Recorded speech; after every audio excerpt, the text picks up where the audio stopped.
రేమల్ల దగ్గర మేము కార్లు మారే విధానం ఆగాం. అట్లా ఆగి ఉండగా ఒక బస్సు వచ్చింది. బస్సు వచ్చి వీళ్ళు మా బస్సు బండి ఎదురుగా పెట్టేసి మహిళలు దిగారు. నా దగ్గర వీడియోస్ ఉన్నాయి. ఒక్కటి కూడా సాక్ష్యం లేకుండా ఒక్కటి కూడా అబద్ధం ఆడాల్సిన అవసరం లేదు. అబద్ధం ఆడాల్సిన కరం అంతకంటే అట్లేదు. మహిళలు వచ్చి జై అమరావతి జై సిబిఎన్ జై అమరావతి జై సిబిఎన్ అనుకుంటూ వచ్చారు. వాళ్ళంతా ఎవరు? టీడీపీలో కీలకంగా పనిచేసేవాళ్ళు. వాళ్ళు ఏదో జేఏసీ అని చెప్తున్నారు. జేఏసీ అనే ముసుగులో దాడులు చేసుకుంటూ మొన్న చూస్తే నందిగంలో దాడి చేశారు. ఇవాళ చూస్తే ఏకంగా మహిళల్ని అడ్డు పెట్టుకొని దాడి చేయడానికి ప్లాన్ చేసుకున్నారు. ప్లాన్ చేసుకొని ఆ అమ్మాయి, మీరు వీడియోస్ అన్ని కూడా రిలీజ్ చేశాను, కావాలంటే ఇప్పుడు నా దగ్గర వీడియోస్ ఉన్నాయి, మీడియా మిత్రులందరూ కూడా ఇస్తాను. మీరందరూ ఆ వీడియోలు పరిశీలించిన తర్వాత తప్పెవరదు ఒప్పెవరదు మీకే అర్థం అవుద్ది. ఆ అమ్మాయి వచ్చి ఒక ఇద్దరు ముగ్గురు వచ్చేసి నన్ను అడ్డుకుంటా ఉండి మాట్లాడుతూ ఉండి జై అమరావతి జై సిబిఎన్ అని. ఆ అమ్మాయి బొద్దుగా ఉన్న అమ్మాయి ఉంది, అరే ఎంపీగా నువ్వు ఒక ఎంపీ అంటరా, ఏంట్రా మీరు చేసేది, ఏం పీకుతారా అయ్యాడు మీరు అని మాట్లాడుతున్నా. నువ్వు ఆడపిల్లవమ్మా, వదిలే మాట్లాడుకో, మమ్మల్ని వదిలి నన్ను వెళ్తానమ్మా అని చెప్పి డోర్ తీస్తా ఉంటే ఈ లోపల అటుగా వచ్చిన 10 మంది మహిళలు కారం తీసుకొచ్చి కారం వెళ్ళారు. ఈ వెంటనే నాకు మా గన్మెన్లు వీళ్ళు, నా పక్కనున్న పిల్లలు, కొంత నా అంటుండే సన్ని అనే పిల్లలు, వీళ్ళంతా కూడా కళ్ళు ఇట్లా మూసేసి నన్ను తల కారులోకి నెట్టేసి మీరు ఎక్కేయనన్నా కారం చల్లుతున్నారు వీళ్ళు అని చెప్పి అని అన్నారు. నా దగ్గర పిఏగా పనిచేసే 1,00,000 మంది కాలరా పట్టుకొని కొట్టారు. ఆ వీడియో విజువల్స్ ఉన్నాయి. వాళ్ళందరూ చెప్తూ కొట్టారు. ఆ వీడియో విజువల్స్ ఉన్నాయి. ఎంత దారుణం అంటే మీ ఎంపీలు లేవు. అంటే అసలు ఆ ప్రాంతంలో దళితులు అనేవాడు తిరగడానికి వీల్లేదు, సామాన్యులు తిరగడానికి, అందరూ తిరుగుతున్నారు. నందిగం సురేష్ అనేవాడు ఒక టార్గెట్. అందరూ తిరుగుతున్నారు, అందరూ బాగానే ఉన్నారు, అంతా ఓకే. నందిగం సురేష్ అనేవాడి మీద దాడి చేయాలి. ఏం సార్, ఏం కారం పట్టింది? కారాలు చల్లాల్సిన అవసరం వచ్చింది. దాన్ని పైగా ఏబిఎన్, TV5, ఈనాడు, దయచేసి పాపం వాళ్ళకి చెప్తున్నా, నిజం మాట్లాడడానికి అలవాటు పడండి, వాస్తవం మాట్లాడండి. అబద్ధం ఎన్నాళ్ళు మాట్లాడతారు? అబద్ధాలు మాట్లాడే కదా చంద్రబాబు నాయుడిని 23 సీట్లు తీసుకొచ్చారు. అమరావతి ప్రజలను కూడా అంతే స్థితికి తీసుకెళ్లేటట్టున్నారు, లేనిపోయిందని కల్పించుకొని చెప్పి. వాళ్ళు అమరావతి ప్రాంత ప్రజలు కాదు, అమరావతికి వాళ్ళకి సంబంధం లేనే లేదు. రాజధాని ప్రాంతం తుళ్లూరు మండలం నదవూరులో తిరుగుతున్న ఒక్క రైతు కూడా ఎదురుబడి, టీడీపీ నాయకులు కూడా ఎదురుబడి మాకేదన్నా ఫేవర్ అయ్యేటట్టు చూడాలని మాట్లాడుతా ఉన్నారు తప్ప ఇట్లాంటి దాడులు చేయలేదే. వీళ్ళందరూ కూడా టీడీపీకి పెయిడ్ ఆర్టిస్టులు. రాజధాని ప్రాంతంలో ఉన్న వ్యక్తులు మా మీద మేమేంటో తెలుసు కానీ వాళ్ళు ఏమి మాకు ఎదురైనప్పుడల్లా వాళ్ళ సమస్యలు చెప్పి ఇట్లా చేస్తే బాగుంటుంది, ఇలా చేస్తే బాగుంటుంది అని వాళ్ళు చెప్తా ఉంటే ఎక్కడెక్కడ అవుట్స్కట్స్ లో ఉన్న వాళ్ళందరినీ తీసుకొచ్చి నేను వెళ్తుంటే ఫాలో అయ్యి, నేను ఇంకో మాట చెప్తున్నా, మా మీద దాడి చేసేటప్పుడు మహిళలందరూ కూడా దాడి చేసేటప్పుడు కారం చల్లేటప్పుడు నా కళ్ళల్లో పడలేదు. అందులో మా పక్కనున్న డ్రైవర్ కోటి అబ్బాయిని కాలరా పట్టుకొని కిందకు లాగుతుంది. కిందకి లాగి దిగరా నువ్వు అని చెప్పి మాట్లాడుతుంది. కోటి ఆమె నా పక్కన నెట్టేసి డోర్ వేసి బండి తీయని నుంచి అని చెప్పాను. అనగానే అందులో ఉన్న ఆ బస్సులో ఉన్న వాళ్ళు చాలా మంది మగవాళ్ళు ఉన్నారు. అప్పుడు తెలిసింది అందులో ఒక వ్యక్తులు కొంతమంది కిటికీలు కొంచెం పక్క వారగా తీసి చూస్తా ఉన్నారు. అందులో మా ఊరికి సంబంధించిన వ్యక్తులు 2-3 ఉన్నారు. వాళ్ళు ప్రతిరోజు నిత్యం నందిగం సురేష్ అనేవాడు ఎటు వెళ్తున్నాడు, ఎటు నుంచి వస్తున్నాడు, ఎటు వెళ్తున్నాడు అని చెప్పి ఇన్ఫర్మేషన్ ఇస్తున్నారంటే 3 రోజుల నుంచి నాకు తెలియదు ఆ విషయం. అంటే వీళ్ళు ఏ స్థాయిలోకి వెళ్ళిపోయారంటే రాజధాని అడ్డా మాది, రాజధాని మేము ఉండాలి, మేము మాత్రమే బతకాలి, ఉంటే మేము ఉండాలి తప్ప మీరు ఉండటానికి వీలు లేదు అని చెప్పే విధంగా సామాన్యుల పైన సామాన్యుడిగా గౌరవం ఇవ్వాల్సిన పల్ల. పోనీ దళితులకు మీరెటు విలువ ఇవ్వరు? ఒక ఎంపీ పదవి అనేది ఒకటి ఉంది కదా, దానికైనా తగ్గ గౌరవం ఇవ్వాలి కదా. ఇవ్వకుండా చంద్రబాబు నాయుడు ఒక దుర్మార్గమైన ఆలోచనతో ముందుకెళ్తా ఉంటే దానికి మీరు సపోర్ట్ చేసి ఎన్నాళ్ళు రాష్ట్రాన్ని సర్వనాశనం చేయాలని చూస్తూ ఉంటారు. ఎన్నాళ్ళు ఇంకా కూడా ఇట్లాంటి దుర్మార్గాలు ప్రచారం చేస్తూ ఉంటారు మీరు. కాబట్టి చంద్రబాబు నాయుడు చేస్తున్న తప్పులకు కొమ్ముగాసే మీడియా సోదరులందరూ కూడా చెప్తున్నాను, దయచేసి వాస్తవం రాయండి. నందిగం సురేష్ అనేవాడు తప్పు చేస్తుంటే వాస్తవం రాయండి. ఏ ఒక్క సాక్ష్యం లేకుండా మేము ఆడపిల్లల పైన, ఆడపిల్లలంటే మాకు గౌరవం ఉంది. నిన్న కూడా నేను అమ్మాయినే మాట్లాడా, ఆగమ్మ తల్లి అని చెప్పి మాట్లాడాను తప్ప మరొకటి మాట్లాడు. ఆ అమ్మాయిని తిట్టానంట. మనస్సాక్షి లేకుండా ఎట్లా మాట్లాడతారు? మనస్సాక్షి అనేది ఒకటి పనిచేస్తుంది కదా, దాన్ని చంపి అట్లా మాట్లాడుతూ ఉంటారు. ఈ మహిళలు అమరావతి లోపల గల్లా చేయదు ఆలపాటి రాజా గారు పాపం. అంటే ఇది ఏ స్థాయిలో వర్కౌట్ అవుతుందో మనం అర్థం చేసుకోవాలి. ఆలపాటి రాజా గారు, గల్లా జయదేవ్ గారు ఇంతలోకి అక్కడికి ఎట్లా తెలిసింది? ఇంతలోకి అక్కడికి ఎట్లా వచ్చారు వీళ్ళు? అంటే వీళ్ళు కూడా బస్సులో ఉన్నారని డౌటే వస్తుంది ఇప్పుడు. లేకపోతే వీళ్ళు స్టేషన్కి వెళ్లే లోపల ఆలపాటి రాజా గారు, గల్లా జయదేవ్ గారు ఉండి ఒక అసత్య ప్రచారం మా వాళ్ళ పైన దాడి చేశారని చెప్పి ఆ వీడియోలు నా దగ్గర ఉన్నాయి. వాళ్ళు దిగొచ్చారా, మేము దిగొచ్చాము, ఊరికి అర్థం అవుతా ఉంది. చంద్రబాబు నాయుడు నీచమైన రాజకీయాలు మానుకోవాలి, చాతకాని దద్దమ్మ రాజకీయాలు మానుకోవాలి, ఒక మగాడు రాజకీయాలు చేయాలి. ఆడంగల్ని ఆడవాళ్ళని అడ్డం పెట్టుకొని చేసే యదవ రాజకీయాలు చేస్తే చంద్రబాబు నాయుడు మేము కూడా మాట్లాడగలం, మేము చేయగలం, మేము చేతగా కోరుకోవట్ల. జగన్మోహన్ రెడ్డి గారు మాకు ఒక పదవి ఇచ్చి నువ్వు నిబద్ధత పనిచేయాలి, పార్టీ కోసం పనిచేయాలి, ప్రజల కోసం మనం పనిచేయాలని చెప్పారు కాబట్టి మేము తలంచుకొని మేము ఉపకారాలు తింటున్న కోపతాపాలు మాకు ఉంటాయి. కానీ మీ చేతకాని రాజకీయాలు మా పైన చూపించి దుర్మార్గమైన రాక్షసత్వంగా ఇలాంటి దారుణాలు కొడిగడతా ఉంటే నందిగంలో చూస్తే అలా చేస్తే ఇప్పుడు అలా కాదు, మహిళలను అయితే మనకు ఏ ఇబ్బంది రాదని చెప్పి ఇంతకంటే నీచే ఉందా చంద్రబాబు నాయుడు? ఇంతకంటే దౌర్భాగ్యం ఉందా? ఇంకా రాజధాని మీ అబ్బసుత్త, నీ అక్రమాస్తులకు అడ్డా అది. దాన్ని రాజధానిగా డెవలప్ చేయాలి, ఇక్కడే రాజధాని పెట్టాలి, ఇక్కడ మేము మాత్రం ఉండాలి.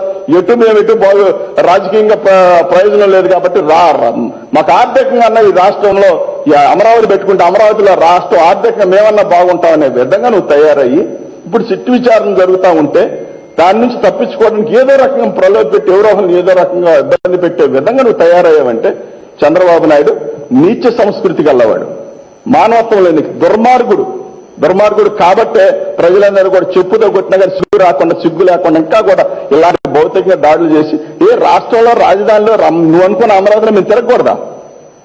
అప్పుడొస్తే జగన్మోహన్ రెడ్డి గారు వస్తేనే పసుపు నీళ్ళు చల్లారు, ఎందుకంటే ఆయన పక్కన ఉన్న దళితులే కాబట్టి అపవిత్రం అయిపోయింది. జగన్మోహన్ రెడ్డి గారు కూడా వాళ్ళతో పాటు కలిసి ఉన్నారు కానీ చెప్పి అప్పుడు అపవిత్రం అయిపోయింది. ఇప్పుడు మేము ఉండకూడదు. ప్యాకేజ్ ఇచ్చే విషయంలో దళితుల పట్ల వివక్ష చూపించాం. ఇవాళ రాష్ట్రంలో అమరావతి రాజధాని అని చెప్పుకునే దాంట్లో నీ అక్రమాస్తులు పూర్తిగా ఇది ఏం చేసావని చెప్పి దాని మీద సిట్టు విచారణ జరుగుతూ ఉంటే దీన్ని ఏదో రకంగా డైవర్ట్ చేసే విధంగా నీకు తగిలిన వాళ్ళందరి మీద దాడులు చేయించడం, నీకు ఎదురు తిరిగిన వాళ్ళందరి మీద దాడులు చేయించడం, ఇంత నీచ సంస్కృతి ఎక్కడన్నా ఏనాడన్నా మనం చూసావా? మేము తిరిగితే మీకు వచ్చే నష్టం ఏంది? మేము ఉండకూడదా? రాష్ట్రం మేము తిరిగే అవకాశం లేదు, దళితులకు కానీ సామాన్యులకు కానీ లేదు, ఉండకూడదని చెప్పి మీరన్నా ఒక జారీ చేయండి. ఏదన్నా లేదు, మేము రాజీనామా చేస్తే మీరు మళ్ళీ మీరే పాలన చేస్తారని చేయండి. మేము మాత్రమే పాలన చేయాలి, మేము మాత్రమే ఏలాలి రాష్ట్రాన్ని, మా జాతి తప్ప ఎవడో ఏలకూడదు, ఎవడో ఉండకూడదు, సామాన్యుడు ఎంపీ అవ్వకూడదు అనే కాన్సెప్ట్ ఏమైనా ఉంటే రాసివ్వండి, కొన్ని చెప్పండి మీడియా సాక్షిగా, మేమే పక్కకెళ్ళాం. మహిళలను పెట్టుకొని ఇదంతా జరిగి మళ్ళీ నేను ఒక చోట నుంచి ఇంకో చోటకు వచ్చి ఆగితే అక్కడికి వచ్చి మహిళ ఒక ఆమె రాణి అనే ఆడకొచ్చి నందిగం సురేష్ అనేవాడు, ఏం సంస్కృతి సార్, నందిగం సురేష్ అనేవాడు ఆగాడు, మీరు ఎక్కడికి రండి అని మాట్లాడుతూ ఉన్నారు. మళ్ళీ అప్పిరెడ్డి గారు అన్నాడు ఇక ఇది కరెక్ట్ కాదు, నువ్వు ఇంటికి లాగిచ్చేయి అని చెప్పానంటే అక్కడ పోలీసులు వచ్చి నన్ను తీసుకొని వచ్చారు. ఇంటికి ఈ లోపల మా మీద దాడి చేసిన కంప్లైంట్ చేయడానికి పోతా ఉంటే నా పక్కన తిరిగి 5 పిల్లలు వెళ్తా ఉంటే అమరావతిలో వీళ్ళని అడ్డుకుంటే సరే అమరావతి గదిలో పెద్దకొరపాటు వెళ్ళి పెట్టండి అని చెప్పి పోలీసులు పెద్దకొరపాటు కూడా పెట్టొచ్చండి అక్కడికి వెళ్ళాలంటే అక్కడికి వెళ్తా ఉంటే లింగాపురం దగ్గర 300 మంది కలిసి 5 పైన దాడి చేసి ఇష్టానుసారంగా బట్టలు చింపేసి మొఖంత రక్తాలు గాయాలకు కారేటట్టు కొడితే ఎవడు సాక్ష్యం? మీరంతమంది 300 మంది పడి వీళ్ళ పైన దాడి చేసి ఆ రకంగా వాళ్ళు ప్రాణాలు అడుగులో పెట్టుకొని పారిపోతా ఉంటే అసలు మేము ప్రభుత్వంలో ఉన్నట్టు కనిపిస్తా ఉందా, లేకపోతే మీరే ఇంకా ప్రభుత్వం వెళ్తున్నాము, మేమేమన్నాలి ఉన్నాము, ప్రభుత్వం ఎవరినైనా కానీ మా దౌర్జన్యాలు మాత్రం ఆపం, ఇలాంటి ఆలోచనలు ఏమైనా ఉన్నాయా? అలాంటి ఆలోచనతో ముందుకెళ్తా మహిళలను అడ్డు పెట్టుకొని ఎక్కడ పడితే అక్కడ కొట్టడాలు, ఎగబడతాలు, ఇష్టానుసారంగా మాట్లాడతాం. ఒక మహిళ అరే ఎంపీగా వాళ్ళేమి అమరావతి దగ్గరకు వస్తే చెవుల దగ్గరకు వచ్చి వెనక్కి వచ్చి నోటుకొచ్చిన భాష ఏదో ఒకటి తిట్టేసి వెళ్ళిపోవటం. రాత్రి ఇదిగోండి 2 గంటలప్పుడు ఈ నంబర్ నుంచి అతను యుఎస్ కాల్ అది, అతను ఫోన్ చేసి నోటుకొచ్చిన భాష మాట్లాడి పెట్టేశాడు ఫోన్. నిన్ను ఎంత చూస్తావంట, నువ్వు ఎంత చూస్తావు, నీ ఎవరం తెలుస్తావు, వదిలిపెట్టావు నిన్ను. ఇగో ఈ నంబర్ నుంచి ఎంతవరకు అయిపోయిందనుకోకు, నిన్ను వదిలేసే ఉద్దేశం లేదు మాకు అని చెప్పి మాట్లాడుతున్నాడు. ఏం పీక్కోరా, జగన్ వచ్చి కాపాడతాడు, ఇంకోటి వచ్చి కాపాడతాడు, చూసుకుంటాం మేము మాట్లాడుతున్నాడు అతను. 2 గంటలప్పుడు ఎంత నీచం అంటే అసలు సామాన్యులకి వీళ్ళు ఎంతవరకు భరోసా ఇవ్వగలరంటే మేము ఎంపీలు అయ్యి ఉండి మేము ఈ రకంగా కష్టపడి చాకిరి చేసి ప్రజలు మాకు ఓట్లు వేశారని చెప్పి నీతి నిబద్ధతలతో మేము తిరుగుతూ ఉంటే మా పైన ఈ రకమైన దాడులు వాళ్ళు చేస్తా ఉంటే సామాన్యులకి ఇంకేం సందేశం ఇవ్వాలి మనం? చంద్రబాబు నాయుడు ఏం సందేశం ఇస్తున్నట్టు?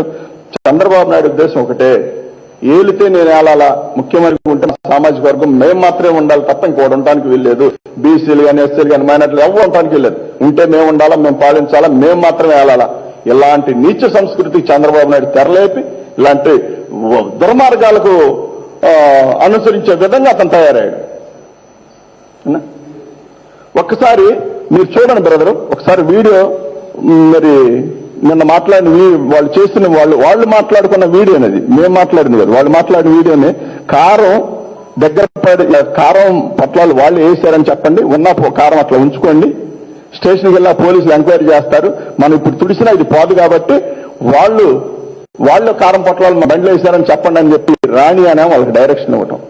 ఎట్లా ప్లే చేస్తారో అర్థం కావట్లా. దయచేసి నిజాలను మాట్లాడడానికి అలవాటు పడండి. మీడియా అంటేనే అది, ఉన్న వాస్తవాలు బయటికి తీసి మాట్లాడడమే మీడియా సోదరుల పని. కానీ చంద్రబాబు నాయుడికి తొత్తులుగా మారి అసత్య ప్రచారాలు చేయటం ఏబిఎన్ వీళ్ళందరూ కూడా చాలా దుర్మార్గం. మీరందరూ కూడా ఒక ఆలోచించాలా. నిజం మాట్లాడితే ఎంత కాలమైన ఎదరికెళ్ళగలుగుతాం, అబద్ధం మాట్లాడి ఒక్క అడుగు కూడా ఎదరికెళ్ళాం. కాబట్టి జగన్మోహన్ రెడ్డి గారికి 151 సీట్ ఇచ్చారు, చంద్రబాబు నాయుడు గారికి పాపం సొమ్ములాగా 23 సీట్లు ఇచ్చారు. అలాంటి వ్యక్తి ఇవాళ సిట్ విచారణలకి రాజధాని అతని కుంభకోణాలు ఎక్కడ బయటపడతాయని చెప్పి ఒక్క మాట అయితే చెప్తున్నాను. రియల్ ఎస్టేట్ చేసిన టీడీపీ నాయకులందరూ కూడా రాజధాని మీద ధర్నాని, రాజధాని రైతుల ముసుగులో వీళ్ళందరూ కూడా ధర్నాలు చేస్తూ ఇలాంటి దాడులకు పాల్పడుతున్నారు. కాబట్టి దీన్ని అరికట్టకపోతే రాజధాని ఎక్కడే డెవలప్ చేస్తే నిజంగా మా పార్టీ వాళ్ళకి, మాలాంటి వాళ్ళకి బతకనిస్తారా? మమ్మల్ని ఉన్నిస్తారా? మీ ఎంపీలు అయితే దిక్కులేదు, వీళ్ళ అధికారాలకు మళ్ళీ ఒకసారి వచ్చి రాజధాని ఏడేముంటే డెవలప్ చేయనిస్తారా? డెవలప్ చేసి వాళ్ళ వరకు డెవలప్ అవుతారు, మమ్మల్ని చంపేస్తారు. నేను అభివృద్ధి వికేంద్రీకరణ రాజధాని వికేంద్రీకరణ వల్లనే జరుగుద్ది అని చెప్పి జగన్మోహన్ రెడ్డి గారు ఆలోచిస్తా ఉంటే ఇక్కడ అసెంబ్లీ ఉంచుతా ఉన్నారు. రేపు అసెంబ్లీకి మరి మాలాంటి వాళ్ళని, మాకు సంబంధించిన కొంతమంది అసెంబ్లీకి కూడా రాణిస్తారా, లేకపోతే అసెంబ్లీకి కూడా రాకుండా కొడతారా? ఎక్కడ సంస్కృతి? ఏ రాష్ట్రంలో అక్కడ చూసారా? అధికార పార్టీ మీద ఉన్న వాళ్ళని దాడులు చేసి భౌతికంగా అంతం చేయాలని ఆలోచన. ఇది ఖచ్చితంగా చంద్రబాబు నాయుడు కుట్ర. చంద్రబాబు నాయుడు హత్య రాజకీయాలు తెరవేస్తున్నాడు. చంద్రబాబు రక్త చరిత్ర, నేర చరిత్ర కాదు, నేర చరిత్రతో పాటు రక్త చరిత్ర కలిగిన చంద్రబాబు నాయుడు ఇలాంటి నీచ సంస్కృతి తెస్తా ఉంటే దానికి సపోర్ట్ పలికి దాన్ని అసత్య ప్రచారం చేయడం కూడా చాలా తప్పు, చాలా దుర్మార్గం అది కూడా. కాబట్టి చంద్రబాబు నాయుడు అనే వ్యక్తిని ఇప్పటికైనా సరే, నేను ఒక్క మాట చెప్తా, పోలీసు వ్యవస్థ కూడా ఇప్పటికైనా సరే వీళ్ళు ధర్నాలనే బంధులను అడ్డు పెట్టుకొని చేసేదాన్ని ఇప్పటికైనా కట్టడి చేయాల్సిందే. చెయ్యకపోతే ఖచ్చితంగా రాష్ట్రం సర్వనాశనం చేస్తాడు. చంద్రబాబు నాయుడు ఎంతకంటే నీచంగా చేస్తాడు. నేను మొదటి దాడి జరిగినప్పుడు చెప్పాను, మళ్ళీ నా పైన ఏదైనా దాడి చేస్తే చంద్రబాబు నాయుడు కుమారుడు లోకేష్ మాత్రమే అని చెప్పి. కాబట్టి మళ్ళీ వాళ్ళు రెండోసారి తెగబడ్డారంటే ఎంత దారుణం. అధికార పార్టీలో మేముండి ఇంకా కూడా వాళ్ళు మా మీద పెత్తనం సాగించే విధంగా పెత్తనం చేస్తా ఉన్నారు. మేము ఎక్కడ కనబడకూడదు, తిరగకూడదు. ఎప్పుడు మేము ఊరి చివరనే ఉండాలా, ఎక్కడో బయట ఉండాలా, అంతేగాని మేము మాకు అడ్డు రాకూడదు, మాకు ఎదురు పడకూడదు. కాబట్టి ఇలాంటి నీచ సంస్కృతి ఉన్న చంద్రబాబు నాయుడిని ఖచ్చితంగా అరెస్ట్ చేసి విచారణ చేయాల్సిందే. ఇది హత్యాయత్నం చేశారు, భౌతికంగా దాడి చేయాలని చూశారు. చంద్రబాబు నాయుడు అనే వ్యక్తిని విచారణ చేస్తే రాష్ట్రం బాగుంటది. అతను గనక ఇట్లానే వదిలేస్తే ఎంతకైనా మళ్ళీ అది అతను అధికారంలో రావడం కోసం ఎంత నీచానికైనా ఒడిగడతాడు. కాబట్టి ఇప్పటికైనా గమనించి అతన్ని పూర్తిగా అతని కనుసన్నలో జరుగుతున్న నేరాలన్నీ కూడా ఆపాలి. ఇక్కడ అమరావతిలో జేఏసీ పేరిట టీడీపీ నాయకులు చేస్తున్న ముసుగు తొలగిపోయే విధంగా తగు చర్యలు తీసుకోవాలని చెప్పి అందరినీ కూడా కోరుతా ఉన్నాను. పిన్నెల్లి రామకృష్ణారెడ్డి అని మీద దాడి చేశారు, అదేవిధంగా మరి రజనీ గారి దాడి చేశారు, తర్వాత నా పైన దాడి చేశారు, కైలా అనిల్ అన్న కూడా అన్న పైన కూడా ఆ మధ్య తర్వాత పిన్నెల్లి రామకృష్ణారెడ్డి గారి దాడి తర్వాత ఆయన పైన దాడి చేశారు. ఆ తర్వాత నందిగంలో నా పైన, మళ్ళీ నిన్న. ఎంత దారుణం అంటే మేము భయపడి తగ్గించుకోవాల్సిన పరిస్థితి. మగాళ్ళు అనుకోండి మనం మాట్లాడతాం, ఏదైనా సమాధానం చెప్తాం. కానీ ఆడవాళ్ళకి మనం ఏం మాట్లాడాలా? వాళ్ళు ఆ రకంగా అంత దూకుడుగా. వీడియోలు చూడండి ఒకసారి, మీకు అర్థమవుద్ది. నా దగ్గర ఉన్న వీడియోలు చూపిస్తాను. మేము వాళ్ళ దగ్గరికి వెళ్ళాము, వాళ్ళు మా దగ్గరకు వచ్చారు. మీకు ఇంత జరుగుతున్నా కానీ ఇంకా అసత్య ప్రచారం చేయాలి, ఇంకా కూడా నందిగం సురేష్ అంట. అంత అవసరం వచ్చింది? కారం పట్టుకొని తిరగాలని అవసరం వచ్చింది? కారం ఎవరు పట్టుకొని తిరిగారు? కారం ప్యాకెట్లు బస్సుల్లోకి ఎందుకు వచ్చినాయి? జేఏసీ పేరిట కర్రలు ఎందుకు వచ్చినాయి? రాష్ట్రంలో విధ్వంసం సృష్టించడానికి చంద్రబాబు నాయుడు వ్యూహంలో భాగంగానే వీళ్ళందరూ కూడా పనిచేస్తా ఉన్నారు. దానికి నిన్న గల్లా జయదేవ్ గారి డైరెక్షన్ ఉందని, అలాగే ఆలపాటి రాజా గారి డైరెక్షన్ ఉందని చెప్పి నిన్న తేలింది. ఎందుకంటే జరిగిన క్షణాల్లో అక్కడికి వెళ్ళిపోయారు, జరిగిన క్షణాల్లో. కాబట్టి వీళ్ళందరూ కూడా నీచ సంస్కృతి మానుకొని ప్రజలు బుద్ధి చెప్పారు. 23 సీట్లు కేటాయించారు, 3 ఎంపీలు మనకుంది. కాబట్టి మనం ఇంకా కూడా తప్పులు తెలుసుకోకుండా ఇలాంటి ఎవరికి వెళ్ళకూడదని చెప్పి తెలుసుకోవాలి. కానీ ఇలాంటి దుర్మార్గమైన ఆలోచనలతో ముందుకెళ్తే ఈసారి 3 సీట్లు కూడా వచ్చే పరిస్థితి ఉండదు, ఎంపీ సీట్ ఒకటి గెలిచే పరిస్థితి కూడా ఉందని చెప్పి తెలియజేస్తా ఉన్నాను. ఒక్కసారి వీడియో చూపిస్తాను చూడండి. ఒకసారి ఎవరి దగ్గరకు వచ్చారు ఒకసారి చూడండి. మా కారు దగ్గరకు వాళ్ళు వచ్చారా, వాళ్ళ బస్సు దగ్గరికి మేము వెళ్ళామా? ఎవరు అడ్డుకున్నారు? అమ్మ తల్లి అని చెప్పి దండం పెట్టి తప్పుకుండా అమ్మంటే ఆ అమ్మ చెయ్యెత్తపోద్ది, చెయ్యెత్తపోవటం కాలరా పట్టుకోపోవటం.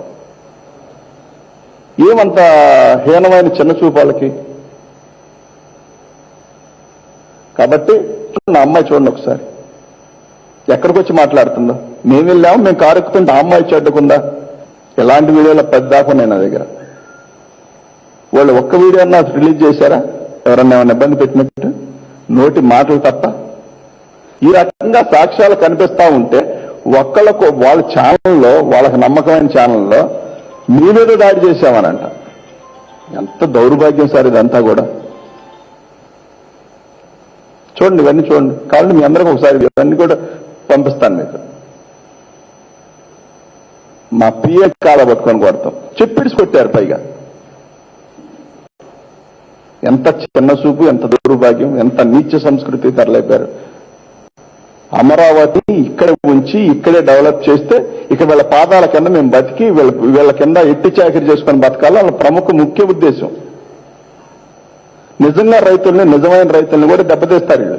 అయిపోయింది. నిజమైన రైతులు ఉన్నారో లేరో కూడా తెలియకుండా పోయే విధంగా చంద్రబాబు నాయుడు ఈ కుట్రల కుయుక్తులు పన్నుతున్నారు. కాబట్టి ఇవన్నీ కూడా మానుకుంటే మంచిదని.